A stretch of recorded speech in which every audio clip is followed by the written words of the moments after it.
اللہ رب العزت فرماتا ہے اے ایمان والوں استعینوا مدد چاہو بالصبر والصلاۃ، صبر کے ساتھ اور نماز کے ساتھ، ان اللہ مع الصابرین، اور بے شک اللہ صبر کرنے والوں کے ساتھ ہے۔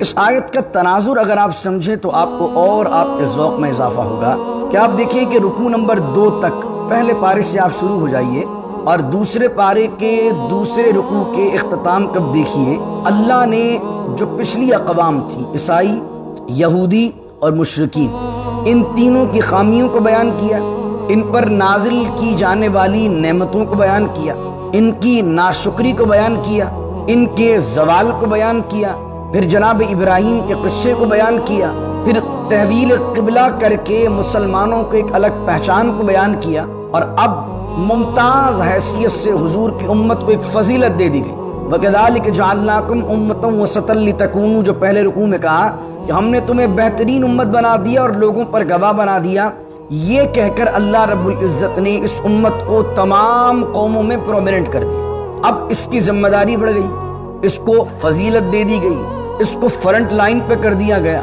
تو جو لوگ فرنٹ لائن پہ آ جاتے ہیں، جن کی فضیلت بڑھتی جاتی ہے، جن کی طرف اللہ رب العزت ان کو کمال عطا کر دیتا ہے، تو یقیناً یہ راہیں وہ راہیں ہیں کہ جس میں صرف آسانی نہیں ہوتی، مشکلات بھی ہوتی۔ یقیناً جو گراؤنڈ میں اترے گا ہی نہیں، اسے کیا معلوم کہ مشکلات کس چیز کو کہتے ہیں۔ وَيَسِّرْ لِي أَمْرِي وَاحْلُلْ عُقْدَةً مِّن لِّسَانِي يَفْقَهُوا قَوْلِي اللهم صل على سيدنا ومولانا محمد معدن الجود والكرم وآله وصحبه وبارك وسلم يا أيها الذين آمنوا استعينوا بالصبر والصلاة إن الله مع الصابرين۔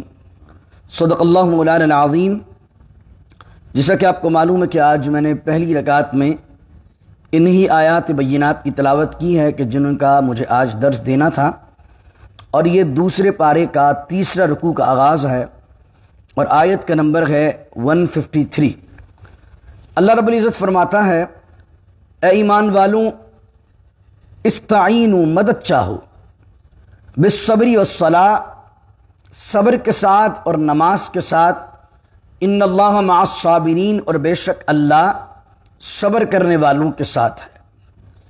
اس آیت کا تناظر اگر آپ سمجھیں تو آپ کو اور آپ کے ذوق میں اضافہ ہوگا کہ آپ دیکھیں کہ رکوع نمبر 2 تک پہلے پارے سے آپ شروع ہو جائیے اور دوسرے پارے کے دوسرے رکوع کے اختتام کب دیکھیے اللہ نے جو پچھلی اقوام تھی، عیسائی، یہودی اور مشرکین، ان تینوں کی خامیوں کو بیان کیا، ان پر نازل کی جانے والی نعمتوں کو بیان کیا، ان کی ناشکری کو بیان کیا، ان کے زوال کو بیان کیا، پھر جناب ابراہیم کے قصے کو بیان کیا، پھر تحویل قبلہ کر کے مسلمانوں کو ایک الگ پہچان کو بیان کیا، اور اب ممتاز حیثیت سے حضور کی امت کو ایک فضیلت دے دی گئی۔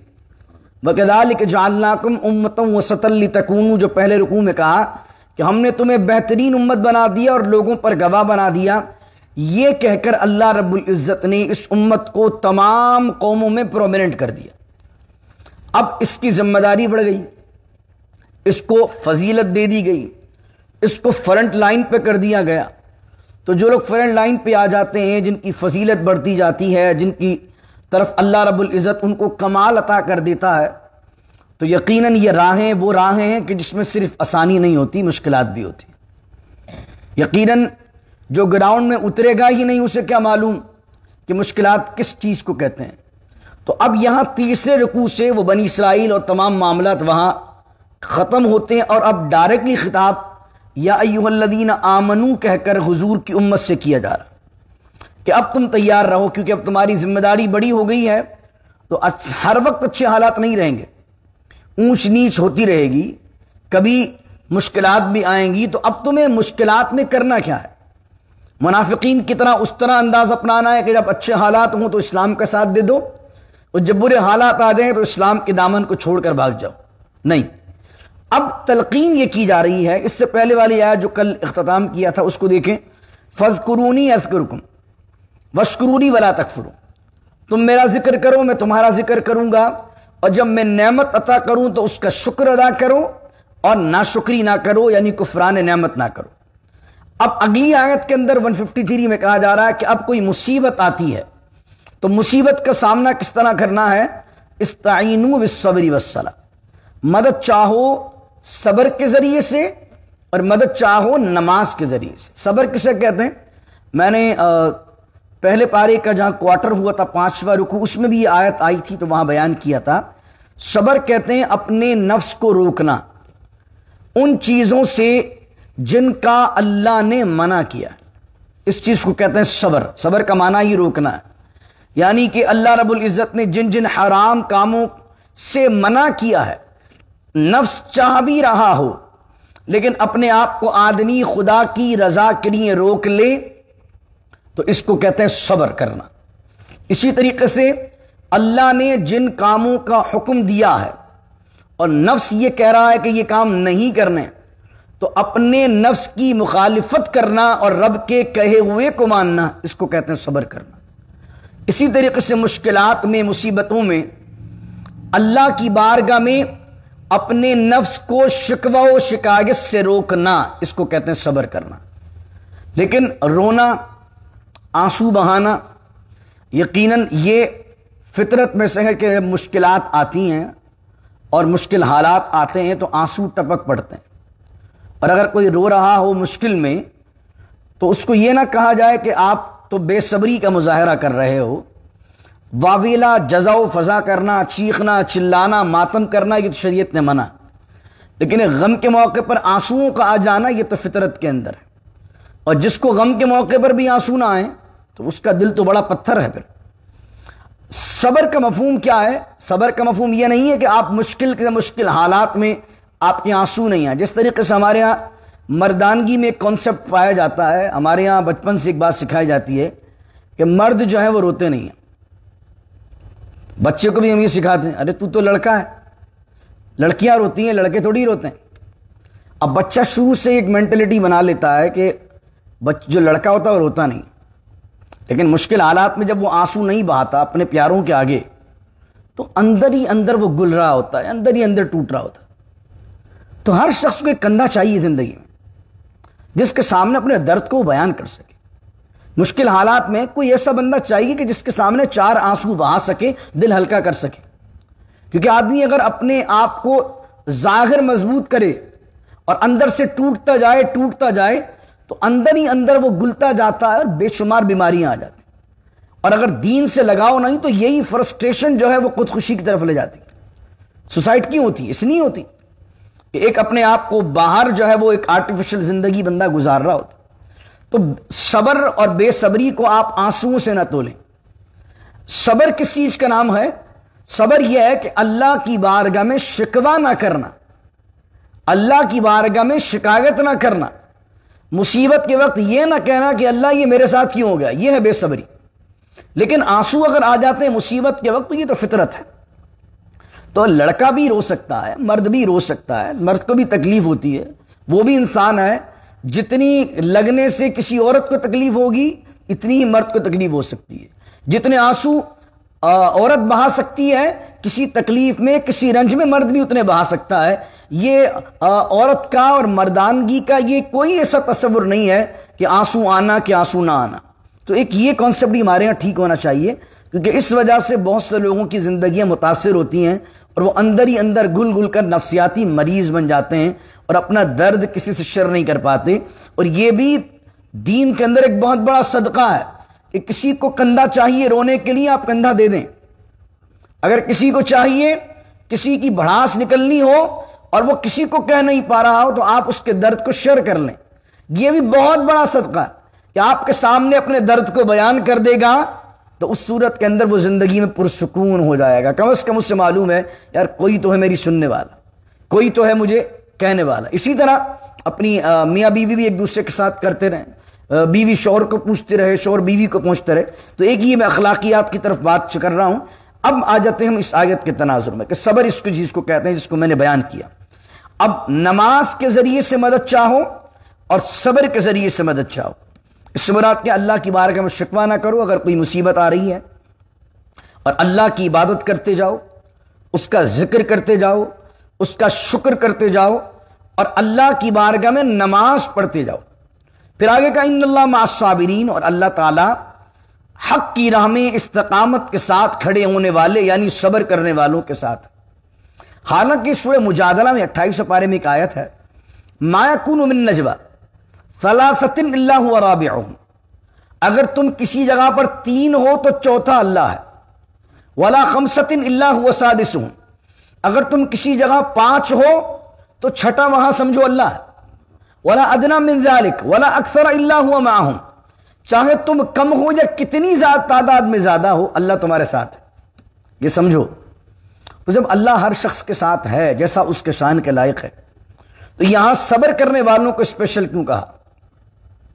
یہاں بڑا لطیف نقطہ علماء نے لکھا، اس کی وجہ یہ ہے جب مشکل آتی ہے نا تو کھرے اور کھوٹے، دوست اور دشمن کا فرق واضح ہو جاتا ہے۔ خوشی کے تو بہت ساتھی ملیں گے آپ کو، غم کے ساتھی بہت کم ملیں گے، اور بعض اوقات ایسا بھی زندگی میں ہوتا ہے کہ سب چھوڑ کے بھاگ جاتے ہیں مشکل حالات میں، کوئی ساتھ نہیں دیتا، کوئی دوست، سب اللہ سب کے چہرے واضح کر دیتا۔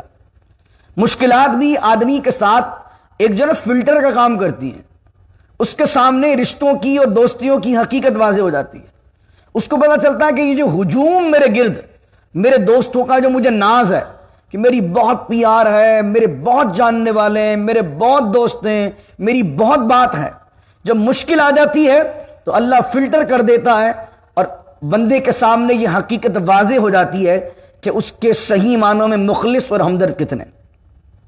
اگر کوئی بھی ہمدرد نہ بچے، کوئی ساتھ دینے والا نہ ہو، تو آدمی کیا کرے کہ اندر ہی اندر گلتا جائے؟ نہیں، اللہ نے سہارا دیا۔ اللہ نے کیا کہا؟ اگر ساری دنیا تیرا ساتھ چھوڑ دیتی ہے تو صبر اور نماز کے ذریعے سے مدد چاہے ہماری بارگاہ میں تو سمجھ لے ان اللہ مع الصابرین، اللہ تیرے ساتھ۔ تجھے پرواہ نہیں کرنی چاہیے اس بات کی کہ کوئی تیرا ساتھ دیتا ہے کوئی ساتھ نہیں دیتا، ان اللہ مع الصابرین۔ اور یہ نماز، آپ کہیں یار میری مشکل تو بزنس میں، میری تو لوگوں سے لڑائی جھگڑیں، تو میں نماز اور ان لڑائی جھگڑوں کا کیا کانسیپٹ ہے؟ یہ نماز اور بزنس کے کرائسس کا کیا تعلق ہے؟ تو دیکھیں نماز آپ کو خدا کو بار بار یاد کرواتی ہے، اللہ اکبر، الحمدللہ رب، تمام تعریف اللہ کے لیے، رحمان بھی وہ ہے، رحیم بھی وہ، مالک یوم الدین، یہ بار بار دن میں 5 مرتبہ آپ ریکال کرتے ہیں اللہ کو، آپ کو خدا کی یاد اور خدا کا تصور ذہن میں رہتا اور اس کی بارگاہ میں سجدہ کرتے ہیں اور بار بار اس سے کہہ رہے ہوتے ہیں کہ مالک کوئی معبود نہیں ہے سوائے تیرے، کوئی مالک نہیں ہے سوائے تیرے، کوئی بادشاہ نہیں ہے سوائے تیرے۔ یعنی کہ جب آپ نماز پڑھتے ہیں تو آپ کے ذہن میں یہ تصور دوبارہ ریکال ہو جاتا ہے کہ سارا اختیار اللہ کے پاس، ساری طاقت اللہ کے پاس، ساری بادشاہی اس کے پاس۔ تو جب آپ نماز پڑھتے ہیں تو اگر کسی نے آپ کے ساتھ زیادتی کی ہو تو آپ کبھی بھی اپنے آپ کو کمتر محسوس نہیں کریں گے، کیونکہ آپ کا ذہن میں نماز یہ آپ کو بار بار یاد دلائے گی کہ اختیار ظالم کے ہاتھ میں نہیں ہے، اللہ کے ہاتھ میں، ملکیت اس کے ہاتھ میں نہیں ہے، اللہ کے ہاتھ میں۔ کسی نے آپ کا کام اٹکایا ہوا ہے، کسی نے آپ کا کام روکا ہوا ہے۔ تو اگر آدمی کے ذہن میں خدا کا تصور نہ ہو تو آدمی تو وہ ہے نا امید ہو جائے گا کہ یار یہ لوگ اتھارٹی ہیں، یہ لوگ مالدار ہیں، طاقت ان کے ہاتھ میں ہے، میں کمزور آدمی ہوں تو میرا تو کام نہیں ہونا۔ لیکن جب آپ نماز پڑھتے ہیں اور بار بار خدا کو یاد کرتے ہیں تو آپ کے ذہن میں یہ بار بار تصور آتا ہے کہ اختیار ان کے ہاتھ میں نہیں ہے، میرا رب چاہے گا اسباب پیدا کر دے گا، میرا اللہ چاہے گا میرے لیے لائن بنا دے گا، میرا اللہ چاہے گا مجھے عزت دینا، کوئی مجھے ذلت نہیں دے سکتا۔ تو مشکل حالات میں صبر اور نماز آپ کو وہ سہارا دیتی ہے، وہ ذہنی سکون دیتی ہے جو کوئی اور تصور آپ کو نہیں دے سکتا۔ کوئی اور چیز آپ کو، کسی بھی چیز کی کاؤنسلنگ آپ کو وہ سکون نہیں دے سکتی جو پیس آف مائنڈ آپ کو نماز اور صبر دیتی ہے۔ لیکن نماز میں ٹکر والی نہ ہو، مشکل میں ہے اور آپ سارا ٹینشن تو آپ کا مشکل میں لگا ہوا، نماز پڑھ رہے ہیں بٹ ٹکریں مارے جا رہے ہیں اور آپ سوچ رہے ہیں یار میری تو نماز مجھے سکون دے ہی نہیں رہی، مجھے پریشانی رہتا ہوں۔ نماز پھر پڑھیے نماز کے طریقے سے، یعنی جب نماز کے اندر کھڑے ہوں تو مکمل توجہ اللہ کی طرف لگا دیں اور پھر توکل اس پر کریں کہ اگر میں بزنس میں پریشان ہوں، میرے پیچھے دشمن لگے ہوئے ہیں، تصور بالکل یہ کر لیں، توکل اللہ پر کریں، بھروسہ اللہ پر کریں اور کہیں وہی صاحب اختیار، وہی مالک، وہی بادشاہ اور وہی عزت و ذلت کا مالک۔ جب یہ تصور بار بار ذہن میں لاتے رہیں گے، اور یہ تصور صرف 5 نمازوں میں نہ ہو بلکہ 5 نمازوں کے ساتھ ساتھ مشکل حالات میں پھر تہجد میں بھی اٹھی، جب ساری دنیا سو رہی ہوتی، ایسے لمحے میں رات کو مصلی بچھائیے، خدا کی قسم جو اللہ سکون اور کمال آپ کو اس رات کے لمحے میں عطا کرے گا، وہ بڑی سے بڑی ٹیبلٹ آپ کو سکون نہیں دے سکتی، جو وہ رات کا ایک سجدہ اللہ کی بارگاہ میں آپ کو سکون دے گا۔ تو یہ نماز سے مدد چاہنے کے بارے میں اور صبر سے مدد چاہنے کے بارے میں اللہ رب العزت نے یہاں بیان فرمایا۔ اب یہاں پر اگلی آیت کو دیکھیے، سب سے بڑی مشکل آدمی پر کیا ہوتی ہے؟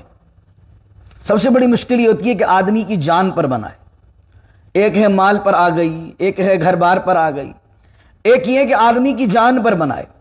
یقیناً دین خدا میں نکلیں گے، مسلمانوں سے مخاطب ہیں، تحویل قبلہ ہو گیا ہے، یہودی الگ دشمن بن گئے، مشرکین نے کہا کہ ابھی انہوں نے مدینے کے اندر حضور ہیں، لیکن اب سارے لوگوں نے منہ کر لیا کعبے کی طرف۔ اب مشرکین جو مکے میں رہتے ہیں ان کو بھی ٹینشن ہو گئی کہ اب جب انہوں نے کعبے کو قبلہ بنا لیا تو ان قریب یہ مکے کو فتح کرنے کا سوچیں گے۔ تو 2 مہینے بعد سے ہی جیسے ہی قبلہ تبدیل ہوا، 2 مہینے بعد ہی مشرکین مکہ نے جنگ کرنے کا پلان شروع کر دیا، جس کا نتیجہ آخر میں غزوہ بدر نکلا۔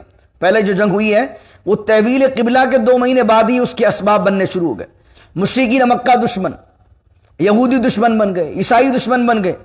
اب ایسے حالات میں اگر جنگ ہوتی ہے تو جنگ کے اندر تو بندے ادھر سے ہی مریں گے اور ادھر سے ہی مریں گے۔ تو اگر بندے مر جائیں گے تو کیا ہوگا؟ لوگ جو ہے ڈی موٹیویٹڈ ہو جائیں گے، وہ لوگوں کا مورال ڈاؤن ہو جائے گا، اور جو دعوت کا کام ہے وہ کمزور پڑ جائے گا۔ تو اب اللہ نے اسلامی کانسیپٹ ایک ایسا کمال والا دیا کہ جناب اسلام میں اور خدا کی راہ میں زندہ وہ نہیں ہے جو زمین پر چل پھر رہا ہے، اور خدا کی بارگاہ مردہ کی ڈیفینیشن یہ نہیں ہے جو زمین کے اندر لیٹا ہوا، بلکہ خدا کی بارگاہ میں زندہ کی ڈیفینیشن اور ہے، مردہ کی ڈیفینیشن اور ہے۔ اب وہ ایک کانسیپٹ دے دیا، وہ کانسیپٹ وہ دیا جس کی وجہ سے طاقت اور شجاعت بھی پیدا ہوتی ہے، اور یہی وجہ ہے کہ مسلمان ابتدائے اسلام میں مال نہ ہونے کے باوجود بھی، گھوڑے نہ ہونے کے باوجود بھی، تلوار نہ ہونے کے باوجود بھی جنگیں جیتے۔ کس کانسیپٹ سے جیتے؟ اس کانسیپٹ سے کہ جیت گئے تو غازی اور مرنے میں بھی کوئی نقصان نہیں۔ جس آدمی کا دونوں میں نقصان ہی نہ ہو، فائدہ ہی فائدہ، یعنی اسلام نے ایک کانسیپٹ دے دیا، بھائی تو جی گیا تو غازی ہے، اور مر بھی گیا تو تو نقصان میں نہیں ہے، مر بھی گیا تو تو ناکام نہیں ہے، مرے گا تو شہادت ہے، جی گیا تو غازی بننے کا شرف ہے۔ تو یہ تو دونوں طرف سے ان کو جب فضیلت مل گئی، تو اب مسلمان جب جنگ میں تلوار اٹھاتا تھا، اللہ اکبر، تو سوچتا تھا یا تو میں دشمن کو مار کر غازی کا شرف پاؤں گا، یا اگر مر بھی جاؤں گا تو اللہ کی بارگاہ میں شہادت کا رتبہ پا لوں گا۔ یہ جو کانسیپٹ تھا جو دولت سے ہٹ کر اور ملکیت سے ہٹ کر اور جگہ سے ہٹ کر اسلام کو ملا ہے، اسلام نے دیا ہے، اس کانسیپٹ کی وجہ سے آپ دیکھتے ہیں بحمداللہ تعالی کہ مسلمان شہر در شہر، ملک در ملک اسلام کو پھیلاتے گئے۔ وہ بیان کیا جا رہا، وَلَا تَقُولُوا لِمَنْ يُقْتَلْ، اور نہ کہو جو اللہ کی راہ میں مارے جائیں، فی سبیل اللہ، جو اللہ کی راہ میں مارے جائیں، وَلَا تَقُولُوا لِمَنْ يُقْتَلُ فِي سَبِيلِ اللَّهِ، جو اللہ کی راہ میں مارے جائیں انہیں نہ کہو اموات، موت کی جمع، انہیں مردہ نہ کہو، بل احیاء، بلکہ وہ تو زندہ ہیں، اور وَلَٰكِن لَا تَشْعُرُونَ، اور تمہیں ان کی حیات کا شعور نہیں ہے، وَلَٰكِن لَا بل احیاء، وہ تو زندہ ہیں، یعنی شہید جو ہے وہ زندہ ہے اور تمہیں اس کی حیات کا شعور نہیں ہے۔ اور دوسری جگہ ایک اور قرآن میں بیان کیا، بل احیاء عند ربهم یرزقون، بلکہ وہ تو زندہ ہیں اور انہیں ان کے رب کی طرف سے رزق دیا جاتا ہے۔ اب یہاں شہید کی بات کی گئی، اب شہید کسے کہتے ہیں؟ شہید کی شرح صحیح مسلم میں علامہ غلام رسول سعیدی صاحب نے 45 قسمیں بیان کی، 45، اور تبیان القرآن میں 3 اور قسمیں بیان کر دی، تو کتنی ہو گئی؟ 48۔ ان شہیدوں کو کہتے ہیں شہید حکمی، لیکن جو شہید اصلی ہے وہ ہے جو اللہ کی راہ میں دین کو سربلند کرنے کے لیے لڑے اور مارا جائے۔ اللہ کے دین کو سربلند کرنے کے لیے جو لڑتا ہے اور اللہ کے دین کے سربلندی کے خاطر اگر مارا جاتا ہے تو وہ ہے شہید اصلی۔ اس کے لیے یہ کہ قرآن کہہ رہا بل احیا، وہ تو زندہ ہے، ولکن لا تشعرون۔ اب اگر کوئی فوجی ہے، وہ سرحد کی حفاظت کے لیے یا جو اس کو سیلری مل رہی ہے اس سیلری کو حلال کرنے کے لیے وہ اس لیے لڑ رہا ہے کہ اگر میں دشمن کو مار دوں گا تو میرا رینک بڑھ جائے گا، مجھے ترقی مل جائے گی، میں میجر سے جناب لیفٹیننٹ بن جاؤں گا، کرنل بن جاؤں گا، تو اب اس تمام چیزوں میں دین نہیں ہے۔ تو اب اگر کوئی ایسے وقت کے اندر انتقال کر جاتا ہے، مارا جاتا ہے، تو دنیاوی اعتبار سے تو اسے شہید کہہ دیا جاتا ہے، لیکن جب اس کی نیت ہی شہادت کی نہیں ہے، خدا کے دین کی سربلندی کی نہیں ہے، تو اس کو شہید اصلی نہیں کہیں گے۔ لیکن احادیث میں کچھ اور بھی لوگ ہیں جنہیں شہید کہا گیا، لیکن جو شہید اصلی ہے اس کی تعریف تو میں نے آپ کے سامنے بیان کر دی۔ جیسے احادیث میں جو دیوار کے نیچے دب کر مر جائے اس کو بھی شہید کہا گیا، جو طاعون سے مر جائے اس کو بھی شہید کہا گیا۔ جیسے جب یہ طاعون کی والی حدیث جو آئی ہے تو اس دور میں جو کرونا سے انتقال کر رہے ہیں، تو کرونا بھی ایک وبا کی صورت ہے، تو کچھ علماء نے اس طاعون سے مرنے والوں کی جو شہادت والی حدیث ہے اس کو امپلیمنٹ کیا ہے اور قیاس کیا ہے، کرونا کے تحت جو مسلمان مارے جائیں تو وہ بھی انتقال کر جائیں تو وہ بھی شہید حکمی کے درجے کے اندر آتے ہیں۔ اسی طریقے سے ڈیورنگ اے پریگننسی یا ڈیلیوری کے اندر کسی ماں کا انتقال ہو جاتا ہے، ایسی ماں جو بچہ جنتے ہوئے انتقال کر جائے تو اس کو بھی شہادت کا درجہ دیا جاتا ہے کہ وہ بھی شہید ہے۔ اللہ اکبر۔ تو اس طرح بے شمار اقسام احادیث سے بیان کی گئی ہیں، لیکن جو شہید اصلی ہے اس کے بارے میں یاد رکھیے، نبی کریم صلی اللہ علیہ وسلم کی بارگاہ میں عرض کیا گیا، رسول اللہ، کوئی شخص ہے جو جہاد کرتا ہے مال غنیمت کے لیے، کوئی شخص ہے وہ جہاد کرتا ہے اپنی واہ کے لیے، واہ طلبی کے لیے، اور کوئی شخص جہاد اس لیے کرتا ہے کہ اسے لڑنے کا شوق ہے، وہ اپنی شجاعت کے جوہر دکھانا چاہتا ہے، تو حضور اس کے اندر شہید کون ہے؟ نبی کریم صلی اللہ علیہ وسلم نے فرمایا شہید وہ ہے جو اللہ کی راہ میں اس لیے لڑے کہ اللہ کے دین کو سربلند کرنا، دین اسلام کو سربلند کرنا ہو، دین کی سربلندی کرنی ہو اور اس میں مارا جائے، فرمایا وہ شہید ہے۔ باقی یہ جو چیزیں ہیں، اسی طریقے سے ایک حدیث میں آتا نبی کریم صلی اللہ علیہ وآلہ وسلم کی نے فرمایا کل قیامت کے دن ایک عالم کو لایا جائے گا، ایک عابد کو لایا جائے گا، ایک شہید کو لایا جائے گا۔ اللہ ان سے پوچھے گا تم نے کیا کیا؟ شہید کہے گا مالک میں تیری راہ میں جہاد کرتا رہا یہاں تک کہ میں نے جام شہادت کے نوش کر لیا۔ تو اللہ فرمائے گا تو جھوٹا ہے، تو نے اس لیے جنگ نہیں لڑی کہ تو ہمارے دین کو سربلند کرنا چاہتا تھا، بلکہ تو نے اس لیے جنگ لڑی کہ تو اگر فتح یاب ہو کر آئے تو لوگ تجھے غازی کہیں، اور تو مارا جائے تو لوگ تجھے شہید کہیں، تو تیری نیت دنیا والوں کے لیے تھی، تو جا ان کے پاس جا کر اجر لے۔ تو پتہ لگا انٹینشن جو ہوتی ہے وہ بڑی امپورٹنٹ ہوتی ہے۔ میں اسی پر اختتام کرتا ہوں، انشاءاللہ کل باقی ہم بیان کریں گے، لیکن یہاں دو نقطے ہم بیان کرتے ہیں اور پھر اسی پر اختتام کرتے ہیں۔ بل احیاء ولکن لا تشعرون، یہاں پر اللہ نے شعور کی بات کی ہے، تعقلون نہیں کہا، تشعرون کا ہے۔ امام راغب اصفہانی نے اس پر بھی بحث کی ہے اور اسی پر کافی دلائل اور خوبصورت گفتگو کی ہے۔ فرماتے شعور کسے کہتے ہیں اور علم کسے کہتے ہیں؟ تعقلون نہیں کہا، تشعرون کا کہا۔ علم اس سے کہتے ہیں کہ جو حواس کے ذریعے آتا ہے، سینسز کے ذریعے آتا ہے، جو آپ کے 5 سینسز ہیں۔ آپ کو کچھ نالج ایسی ہوتی ہے کہ جو آپ دیکھ کر آپ کو آتی ہے، کوئی چیز سن کر آپ کے پاس نالج آتی ہے، کوئی چیز چھو کر آپ کو نالج آتی ہے۔ جیسے کوئی چیز گرم ہے یا ٹھنڈی ہے، آپ چھوئیں گے تو پتہ لگے گا نا کہ ہاٹ ہے یا کولڈ ہے، تو آپ کو اس کے بارے میں پتہ کیسے لگا کہ یہ گرم ہے ٹھنڈی؟ اس کو چھو کر دیکھا آپ نے، ٹھیک ہے۔ اسی طریقے سے ایک ہے خوشبو کا علم اور بدبو کا علم، تو وہ سونگنے کی جو حص آپ کے اندر موجود ہے، وہ اس سونگنے سے پتہ چل جائے گا کہ خوشبو آ رہی ہے یا بدبو آ رہی ہے، تو یہ یقیناً یہ خوشبو اور بدبو کا بھی ایک علم ہے۔ تو یہ 5 سینسز سے علم جو آتا ہے، جناب اس کو بھی علم کہتے ہیں، اور وہ اس کو کہا جاتا ہے کہ بھئی یہ ایک نالج آ گئی ہے۔ اور ایک علم وہ ہوتا ہے جو کہ سینسز کے ذریعے سے نہیں آتا ہے، بلکہ عقل کے ذریعے سے، غور کرنے سے آ جاتا ہے۔ تو جب غور کرنے سے کوئی چیز آتی ہے، عقل کے ذریعے سے کچھ چیز سمجھ میں آتی ہے، تو اس کو کہتے ہیں شعور۔ کوئی فلاں چیز کا مجھے اس بات کا شعور ہے، یعنی میں نے اس کو دیکھا نہیں ہے، چھوا نہیں ہے، سونگا نہیں ہے، سنا نہیں ہے، لیکن میری عقل جو ہے اس بات کو تسلیم کر رہی ہے، مجھے عقل میں یہ بات آ رہی ہے۔ تو یقیناً جو مردہ ہے، مردے کو آپ دیکھ رہے ہیں تو ظاہری اعتبار سے میڈیکل سائنس کیا کہے گی کہ بھئی یہ تو ہل نہیں رہا، کہ تو مر گیا۔ چاہے وہ شہید مردہ ہو، کافر کا مردہ ہو، مسلمان کا مردہ ہو، کسی ڈاکٹر کے پاس آپ لے جائیں کہ حضرت یہ شہید ہو گیا اللہ کی راہ میں، بتائیے کہ زندہ ہے کہ مردہ، وہ اس کی نفس پکڑ کے کہے گا کہ بھئی یہ تو ہی از ڈیڈ، مر گیا، یہ مر گیا، یہ زندہ کہاں سے؟ تو جو چیز سینسز کے ذریعے سے پتہ چل رہی ہے آپ کو، وہ علم جو آ رہا ہے آپ کے ساتھ، تو شہید کو آپ سینسز کے ذریعے جان نہیں سکتے۔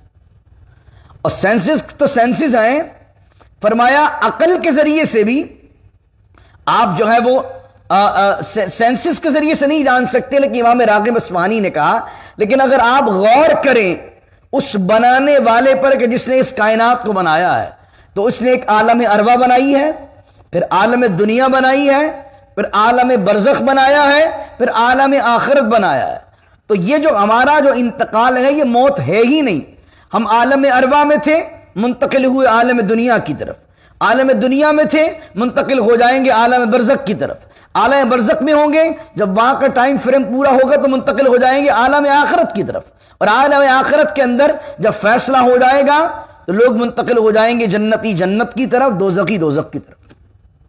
تو مرنا جس کو ڈیتھ کہتی ہے میڈیکل سائنس، وہ ڈیتھ تو ہو ہی نہیں رہی ہماری، ہمارا تو جسٹ انتقال ہو رہا ہے، مائگریشن ہو رہی ہے۔ اب یہ چیز کس سے سمجھ میں آئے گی؟ یہ عقل سے آئے گی، سینسز کے ذریعے سے تو آپ یہ کہیں گے مردہ۔ تو قرآن نے وہی کہا کہ وَلَٰكِن لَا تَشْعُرُونَ بَلْ أَحْيَاءٌ وَلَٰكِن لَا تَشْعُرُونَ، بلکہ وہ زندہ ہے لیکن تمہیں ان کی حیات کا شعور نہیں ہے، وہ کیسے زندہ؟ تو شہید جو ہوتا ہے وہ زندہ ہوتا ہے، اسے مردہ کہنا اس آیت کے تحت کفر ہے۔ یعنی جو اللہ کی راہ میں مارا جائے اور اللہ کی دین کی سربلندی کے لیے مارا جائے، اور کوئی کہے کہ شہید زندہ ہوتا ہے، اور یہ کوئی بندہ یہ کہہ دے کہ نہیں میں نہیں مانتا کیسے زندہ ہوتا ہے، یار یہ تو بات عقل کے خلاف ہے، یہ بات تو سائنس کے خلاف ہے، میں نہیں مانتا اس بات کو۔ تو اگر کوئی بندہ معاذ اللہ یہ جملہ کہہ دے گا تو سمجھ لیجئے وہ اس آیت کے انکار کی وجہ سے کفر کی طرف چلا جائے گا۔ اللہ اکبر۔ اب یہ الگ بحث ہے، کافی اس پر کافی ڈیٹیل گفتگو کی جا سکتی ہے، لیکن انشاءاللہ پھر اگلی آگے بھی آئے گی آیت کچھ سپاروں بعد، وہاں پر انشاءاللہ میں بقیہ ڈیٹیل دوں گا کہ حیات کس چیز کا نام ہے۔ کچھ کہتے ہیں جب ہم ان کو کہتے ہیں نبی حیات ہیں تو ہم ان کو دلیل یہ دیتے ہیں کہ انبیاء علیہم السلام حیات ہیں، کیوں؟ کیونکہ جب امتی شہید ہو کر حیات ہے، تو جب امتی شہید ہو کر حیات ہے تو امتی جس نبی کا کلمہ پڑھتا ہے وہ نبی کیوں اپنی قبر میں حیات نہیں ہوگی؟